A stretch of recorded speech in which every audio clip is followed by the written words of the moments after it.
Et nous finissons cette émission avec l'œil de l'expert. Et aujourd'hui, nous allons faire un focus sur l'épargne d'entreprise. Et pour cela, nous avons le plaisir de recevoir en plateau Nicolas Villette. Bonjour Nicolas Villette. Bonjour, merci de m'accueillir. Bienvenue sur le plateau de Smart Patrimoine. Vous êtes directeur de BNP Paribas Épargne et Retraite Entreprise. On va commencer peut-être avec votre vision du marché de l'épargne d'entreprise en France. Quel bilan global pouvez-vous faire sur l'épargne d'entreprise en France ? Alors ce bilan il est très positif, les chiffres parlent d'eux-mêmes.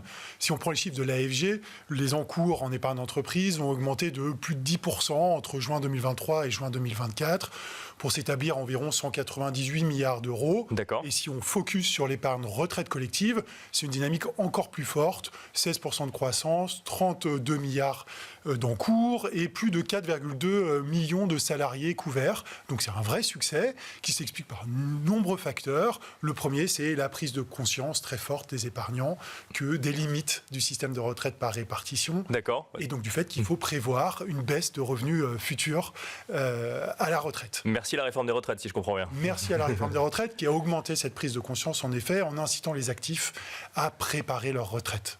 Le deuxième facteur, c'est que les dispositifs eux-mêmes d'épargne retraite, ils ont été transformés, ils sont de plus attractif Bien sûr. à la faveur de la loi Pacte de 2019 qui a harmonisé, qui a simplifié les dispositifs existants dans une structure unique qui s'appelle le PER, le plan d'épargne retraite. Bien sûr. Et aujourd'hui, c'est 10 millions de Français qui en possèdent un, 100 milliards d'euros d'actifs sous gestion et d'encours. Et autre élément qui est très important, c'est l'essor de l'actionnariat salarié. D'accord. L'actionnariat salarié, c'est plus de 3 millions de salariés qui sont actionnaires de leur entreprise.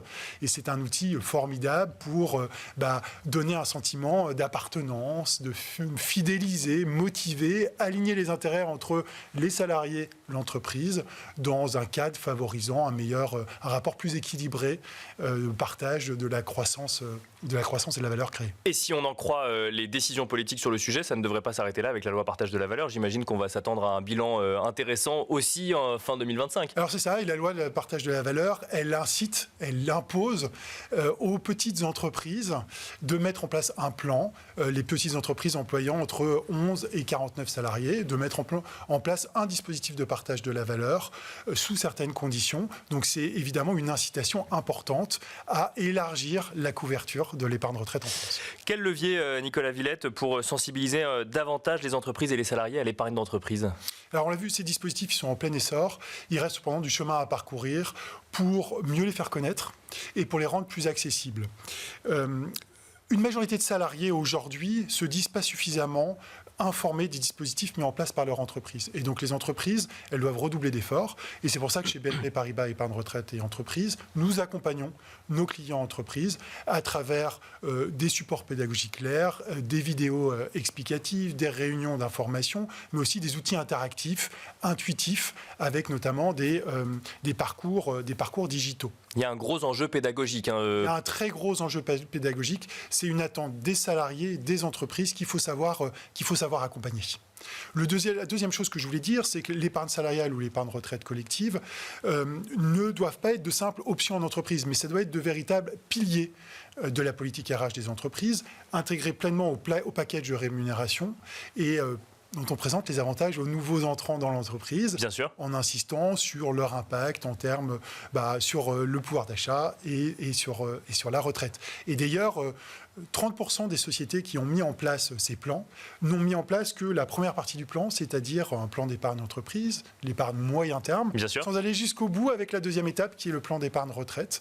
Alors que les salariés attendent cela de l'entreprise. C'est très clair quand on regarde l'étude qu'on a commandée et réalisée par l'Institut CSA, auprès de plus de 1000 salariés épargnants, ils attendent à 86% d'entre eux que l'entreprise joue un rôle majeur dans la préparation de leur retraite. C'est intéressant parce qu'on a quand même l'impression que les choses ont beaucoup bougé en très peu de temps et que là, on peut s'attendre effectivement à une adoption massive de l'épargne entreprise en France pour les prochaines années. Voilà, donc c'est exactement ça. L'avenir, il s'annonce très prometteur.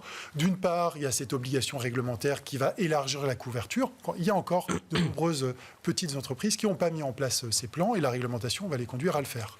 Deuxièmement, on va vers des dispositifs avec une plus grande flexibilité, personnalisation. Hein. Ça sera des dispositifs modulaires, modulables, qui vont permettre aux salariés d'ajuster, d'adapter leur épargne à leurs besoins, à leur parcours professionnel.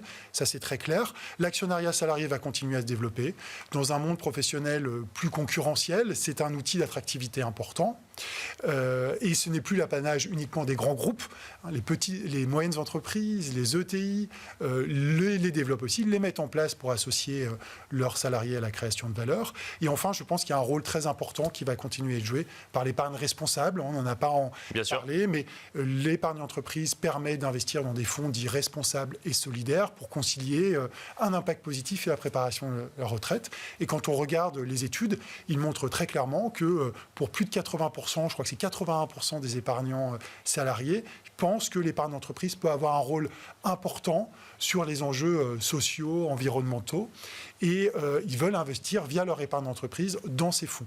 Donc en synthèse, pour moi, l'épargne salariale, c'est une vraie conviction que l'épargne salariale, la retraite... On va devoir arrêter là, je vous laisse finir. Ouais. Et la retraite collective sont des outils absolument indispensables, incontournables pour, d'une part, sécuriser l'avenir financier des actifs et deuxièmement, contribuer à plus de compétitivité et d'attractivité pour les entreprises. Merci beaucoup Nicolas Villette. Je rappelle que vous êtes directeur de BNP Paribas Épargne et Retraite Entreprise. Merci beaucoup. Merci à vous. Et quant à nous, on se retrouve très vite sur Be Smart for Change.